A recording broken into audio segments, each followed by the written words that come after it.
लोकसभा चुनाव 2024 के अब रिजल्ट आना शुरू हो चुके हैं। सुबह से लेकर अभी तक आप सब जानते होंगे किस तरीके से सिर्फ रुझानों में मामला चल रहा था, लेकिन अब 543 सीटों पर चल रही मतगणना आखिरी पड़ाव पर पहुंच चुकी है और कई सीटों के चुनाव रिजल्ट आ चुके हैं। फिलहाल इलेक्शन कमीशन ऑफ इंडिया की वेबसाइट के मुताबिक जो आंकड़े सामने आ रहे हैं वो मैं आपको बता देता हूं। उसके बाद एक एक करके कई हॉट सीट के आंकड़े हम आपको बताएंगे जहां पर वीआईपी चेहरे मैदान में थे, जैसे ओवैसी की सीट, उसके बाद स्मृति ईरानी की सीट, राहुल गांधी की सीट, प्रधानमंत्री मोदी की सीट, नवनीत राणा जी की सीट और उसके बाद कई और कैंडिडेट के बारे में आपको बताएंगे। सबसे पहले बात कर लेते हैं 543 सीटों में से किस दल के खाते में कितनी सीटें इलेक्शन कमीशन ऑफ इंडिया के मुताबिक जारी है। भारतीय जनता पार्टी 244 सीटों पर बढ़त बनाए हुए है, जिसमें से 20 सीटें भारतीय जनता पार्टी ने जीत ली है और 224 सीटों पर अभी भी उनकी बढ़त है। उसके बाद बात करते हैं इंडियन नेशनल कांग्रेस, जो कि 98 सीटों पर बढ़त बनाए हुए है, 4 सीट उसने जीत ली है। उसके बाद शिवसेना उद्धव ठाकरे गुट 10 सीटों पर बढ़त, यानी 10 सीटों में से 1 सीट जीत ली है और 9 पर बढ़त है। इसके बाद अगर हम बात करें आम आदमी पार्टी, जो टोटल 3 सीटों पर बढ़त बनाए हुए है, जिसमें से अब 1 सीट उसने जीत ली है और 2 पर अभी भी उसकी बढ़त है। इसके बाद बात करते हैं HAM यानी जीतन राम मांझी की पार्टी, जिसने 1 सीट पर चुनाव लड़ा और वो सीट जीतन राम मांझी जीत गए, ये ताजा जानकारी मिल रही है। इसी के साथ साथ नेशनल जो है कांग्रेस पार्टी यानी NCP ने 1 सीट जीती है। समाजवादी पार्टी ने 34 सीटों पर चुनाव जो है लगभग बढ़त बनाए हुए हैं और कई सीटों पर समाजवादी पार्टी के कैंडिडेट्स का रिजल्ट आ चुका है। जैसे कि आप लोगों को पता होगा इमरान मसूद, ठीक है ना, वो अपनी सीट से चुनाव जीत चुके हैं। इसके बाद TDP की बात करते हैं, 16 सीटों पर चुनाव TDP बढ़त बनाए हुए है, जीती एक भी नहीं है। और यहां पर DMK, जो कि कांग्रेस पार्टी के साथ अलायंस में तमिलनाडु की पार्टी है, वो अभी भी 22 सीटों पर बढ़त बनाए हुए है। इसी के साथ साथ बात करते हैं जो है शरद पवार की NCP की, तो वो 7 सीटों पर बढ़त बनाए हुए है, जबकि शिवसेना जो एकनाथ शिंदे वाली है वो मात्र 6 सीटों पर बढ़त बनाए हुए है। LJP ने 5 सीटों पर बढ़त बनाई हुई है, जिसमें से चिराग पासवान अपनी सीट जीत चुके हैं। इसी के साथ साथ बची हुई सीटें दूसरी पार्टियों के खाते में जाती हुई नजर आ रही हैं। ये तो हो गया ओवरऑल सीटों का आंकड़ा, जिसमें से अगर हम देखें तो भारतीय जनता पार्टी यानी NDA के जो घटक दल हैं उनके खाते में 295 सीटें जा रही हैं, जबकि इंडिया अलायंस के खाते में 230 से ज्यादा सीटें जाती हुई नजर आ रही हैं। साथ ही साथ अदर के खाते में 15 सीटें जा रही हैं। ये टोटल सीटों का आंकड़ा है। अब हम आपको बताते हैं एक एक करके कि किस सीट पर कौन सा कैंडिडेट चुनाव जीता और वो हॉट सीट कौन कौन सी है जहां पर मामला अभी भी फंसा हुआ है। सबसे पहले बात कर लेते हैं देश के प्रधानमंत्री नरेंद्र मोदी की वाराणसी सीट की। प्रधानमंत्री मोदी वाराणसी सीट से 1 लाख से ज्यादा वोट से चुनाव जीत गए हैं। दूसरी सीट की बात करें तो हैदराबाद असदुद्दीन ओवैसी की सीट, जहां पर ओवैसी साहब जो है उन्होंने अपना चुनाव जीत लिया है। 1.5 लाख से ज्यादा वोटों से असदुद्दीन ओवैसी अपनी सीट पर चुनाव जीत चुके हैं। इसी के साथ साथ बात करते हैं अमेठी की, जहां पर स्मृति ईरानी चुनावी मैदान में है। स्मृति ईरानी जी जो है वो अपनी सीट से लगभग 1 लाख के करीब वोटों से चुनाव हार गई हैं। यहां पर यानी कांग्रेस पार्टी के कैंडिडेट चुनाव जीत गए हैं। इसी के साथ साथ बात करते हैं अयोध्या ना, जहां पर राम मंदिर है। अयोध्या सीट भारतीय जनता पार्टी हार गई है।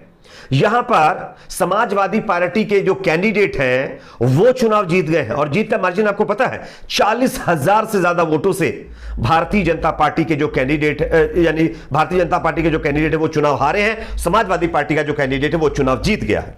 इसके बाद बात करते हैं दोस्तों जो है सुल्तानपुर, जहां पर मेनका गांधी चुनावी मैदान में है, वो अपनी सीट हार रही हैं। काफी ज्यादा बढ़त समाजवादी पार्टी के कैंडिडेट ने यहां पर बना ली है।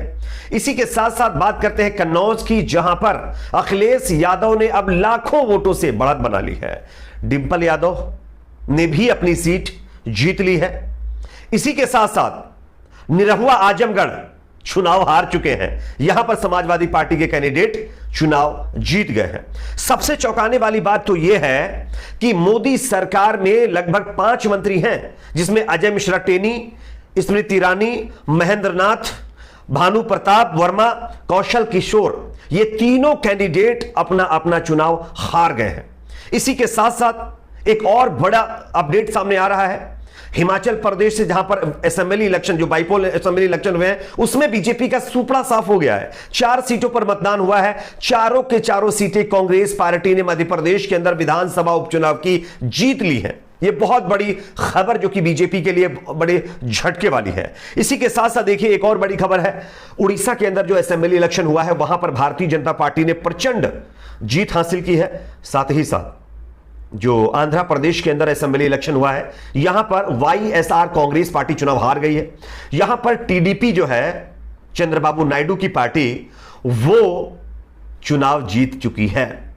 यह अपने आप में काफी चौंकाने वाले दोस्तों आंकड़े सामने आ रहे हैं जो मैं आप लोगों को बता रहा हूं। और उससे भी ज्यादा चौंकाने वाली बात तो यह है कि उत्तर प्रदेश के अंदर जो बड़े बड़े बीजेपी के नेता थे ना, अजय मिश्रा टेनी जैसे नेता, वो अपना चुनाव हार चुके हैं और प्रधानमंत्री मोदी हारते हारते बचे हैं।